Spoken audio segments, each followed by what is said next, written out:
আগামী 5 বছরে 1 লক্ষ কর্মী পাঠানো। আমাদের টার্গেট যে এটাকে অন্তত 10 লাখে পরিণত করা।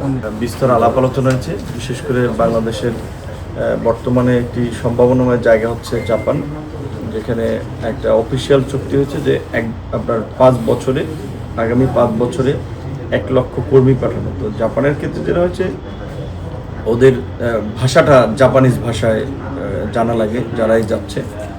আমাদের দেশে যারা যাচ্ছে তারা ভাষার ক্ষেত্রে একটু পিছিয়ে আছে, সেজন্য আমরা মন্ত্রণালয় থেকেও ট্রেনিং করাচ্ছি। আরও বেসরকারি যে প্রতিষ্ঠানগুলো কাজ করছে তাদের সাথে সমন্বয় করে যে ভাষা শিক্ষাকে যেন সহজতর করা যায়, এবং এই ক্ষেত্রে যেন প্রয়োজনে আমরা ফাইন্যান্সিয়াল সাপোর্টও দিতে পারি।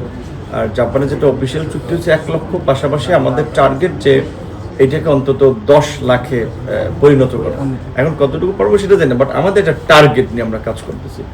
দ্বিতীয়ত, যেই শ্রম বাজারগুলো বন্ধ আছে, বিশেষ করে বাংলাদেশের দীর্ঘদিন ধরেই মিডল ইস্টের সাথে একটা ভালো সম্পর্ক এবং শ্রম বাজার থাকলেও এখন বর্তমানে আমাদের বাহরাইন, আমাদের ওমান, মালয়েশিয়া সহ বেশ কয়েকটা দেশে যে শ্রম বাজার বন্ধ, সেক্ষেত্রে আমাদের প্রচেষ্টা হচ্ছে যে এই বন্ধ শ্রমবাজারকে কিভাবে ওপেন করা যায়। মালয়েশিয়ার বিষয়টা সবাই জানে, দীর্ঘদিন ধরে একটা আলোচিত বিষয়। আমাদের বিদেয়ী সরকার সেখানে বেশ কিছু অগ্রগতি করেছিল, যে সম্ভবত মালয়েশিয়ার থেকে 10টা শর্ত দেওয়া হয়েছিল, যে এই শর্ত যে সমস্ত কোম্পানি বা রিক্রুটিং এজেন্সি পূরণ করে তাদের একটা তালিকা পাঠাতে। সেখানে সরকারের পক্ষ থেকে 260টা প্রতিষ্ঠান যারা আপনার 7টা শর্ত পূরণ করে এরকম তাদের একটা তালিকা পাঠানো হয়েছে, আর 6টা শর্ত পূরণ করে এরকম 163টা তালিকা পাঠানো হয়েছিল। এখন আমরা এটা খোঁজখবর নিয়ে ফলো আপ করে আমরা যদি পারি যে এই শর্ত শিথিল করে, যে একেবারেই মানে বিশেষ করে 10,000 স্কোয়ার ফিটের মতো বড় অফিস, এই সমস্ত কিছু শর্ত শিথিল করে যদি নতুনভাবে এখানে কিছু পরিবর্তন আনা যায় আমরা চেষ্টা করব।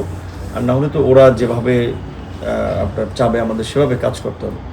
দ্বিতীয়ত, আমাদের বন্ধ শ্রমবাজারগুলোর মধ্যে আমাদের মন্ত্রণালয়ের পক্ষ থেকে আমরা প্রধানমন্ত্রীকে আহ্বান জানিয়েছি যে তিনি যদি তার সরকারি সফর প্রথম ক্ষেত্রে মধ্যপ্রাচ্যের দেশগুলোতে দিতে পারেন, সেক্ষেত্রে দুটো কাজ হবে। একটা হচ্ছে, ওরা যেহেতু স্বাভাবিকভাবেই একটা মুসলিম ভ্রাতৃত্বের জায়গা থেকেও তারা এটা ফিল করে, বাংলাদেশ সেই জায়গা থেকেও একটা বরফ গলতে পারে শ্রমবাজার ওপেনের ক্ষেত্রে।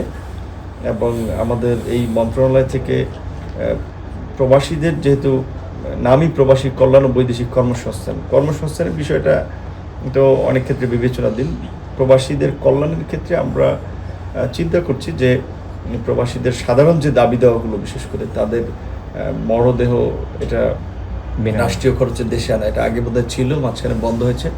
আমরা আলাপ করছি যে এটা বিনা খরচে দেশে আনা, এবং এর জন্য আপনার আগে 3টা ফ্রিজিং গাড়ি ছিল, লাশবাহী গাড়ি, যেগুলো ঢাকা থেকে বিভিন্ন অঞ্চলে এই লাশগুলো পৌঁছে দেয়।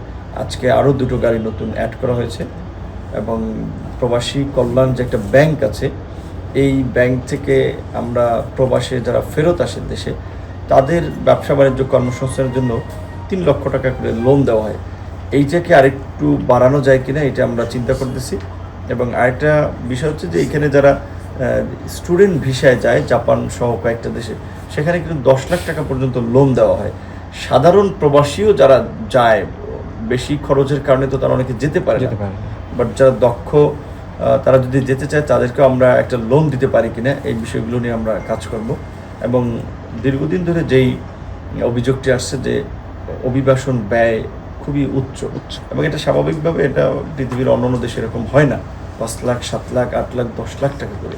তো এই অভিবাসন ব্যয়টাকে কমিয়ে একটা সহনীয় পর্যায়ে নিয়ে আসা, এইটি আমাদের একটা প্রধান কনসার্ন।